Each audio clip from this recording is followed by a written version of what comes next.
वो भक्तों को नहीं ढूंढ रहा है, He's not looking for वो devotees. प्रेमियों को ढूंढ रहा है. He's looking for lovers. Amen. Hallelujah. Praise God. Oh man. I mean, like, I could not preach the sermon and go on and just tell you how good my God is. प्रचार ना करके मैं आपको यही बता सकता हूँ कि हमारा परमेश्वर कितना भला है, कितना अच्छा है. Amen. I'm telling you, right now you don't even know how many times Lord saved you when you are not even aware. When we will go to heaven, then the Lord will tell us how many times the devil wanted to kill us, but God protected us behind the scene that nobody saw.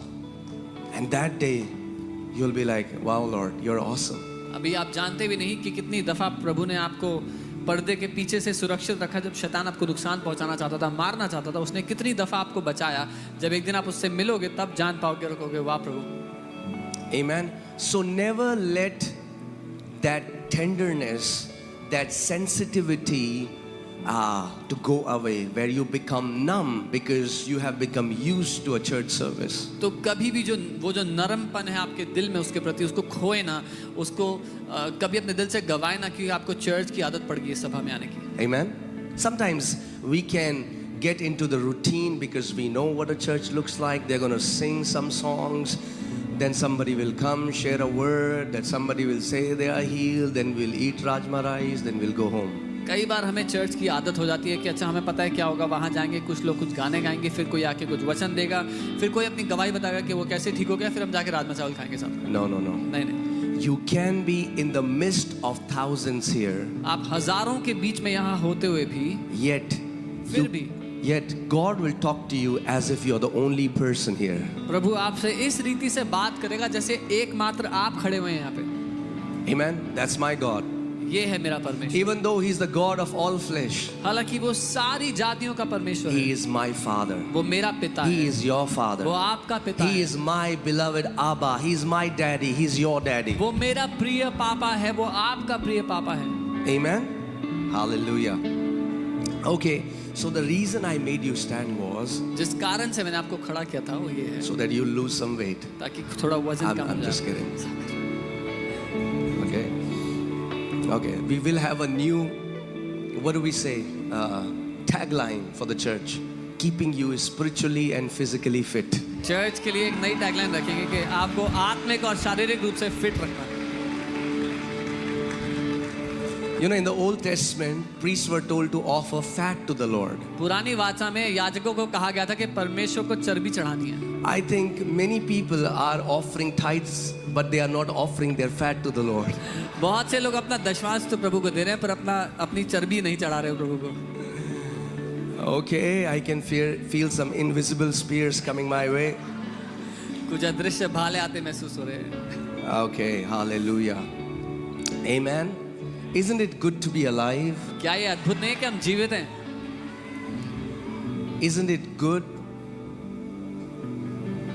that whatever is happening in this world, but our Father has preserved us? कितना अद्भुत है कि दुनिया में जो कुछ भी चल रहा है हमारे पिता ने हमें संभाल करके रखा हुआ है. And if we have a roof over our head, अगर हमारे सर के ऊपर एक छत है, if we have food to eat all the 3 times, 3 समय 3 वक्त की रोटी है and खाने we को, have people that genuinely love us, I'm telling you, you are greatly blessed. और अगर वो लोग हैं हमारी जिंदगी में जो ईमानदारी से हमसे प्यार करते हैं, मैं आपको बता रहा हूँ, बड़े धन्य लोग हो. You are more blessed than a guy who has Rolls Royce, but his wife left him, and he has a lot of money, but no health. All he eats is boiled vegetables. You are more blessed. आप उस व्यक्ति से ज्यादा धनवान हो जिसके पास कहने को तो रोल्स रॉयस है, पर उसकी बीवी उसे छोड़ के चले गई है, तबीयत के कारण कुछ खा नहीं सकता, सिर्फ उबला हुआ ही खाना पड़ेगा उसको. आप उससे कई ज्यादा धन्य हो, कई ज्यादा. Maybe I'll give a sermon some other day, but I just want to tell you, true prosperity is not money. मैं किसी दिन इसके बारे में सिखाऊंगा, लेकिन मैं यही कहूंगा कि सच्ची समृद्धि पैसा नहीं है. I have preached prosperity for years, मैंने कई सालों से समृद्धि का प्रचार किया है, and that's what people miss. और यही लोग गलती True करते prosperity is not a luxury car. हैं. सच्ची समृद्धि एक लग्जरी गाड़ी होना नहीं है. True prosperity is not a 17-bedroom house. सच्ची समृद्धि एक 17 बेडरूम का घर होना नहीं है. I mean, like, God doesn't mind that. If you have a good car, praise God for that. प्रभु को बुरा नहीं लगेगा, आपके पास अच्छी गाड़ी है तो प्रभु को धन्यवाद हो उसके लिए। Okay? It's nothing wrong to, when God increases you, yes, you will have all these things. But that's not true prosperity. जब प्रभु आपको उन्नति देता है, आपके पास ये सब होगा और अच्छा है, पर ये सच्ची समृद्धि नहीं है। True prosperity is what money cannot buy. सच्ची समृद्धि वो है जो पैसा खरीद नहीं सकता। True prosperity is the people that God brings in your life who genuinely love you. The relationship that God brings in our life, that is true prosperity. A family that loves you, that is true prosperity. सच्ची समृद्धि वो लोग हैं जो परमेश्वर आपके जिंदगी में लेकर के आता है, जो आपसे पूरे दिल से सच्चाई से प्यार करते हैं। Amen. So I just want to encourage you today, don't go in a rat race to become rich in this world. तो मैं यही कहूँगा, इस दुनिया में अमीर होने की जो होड़ है उसमें ना भागे।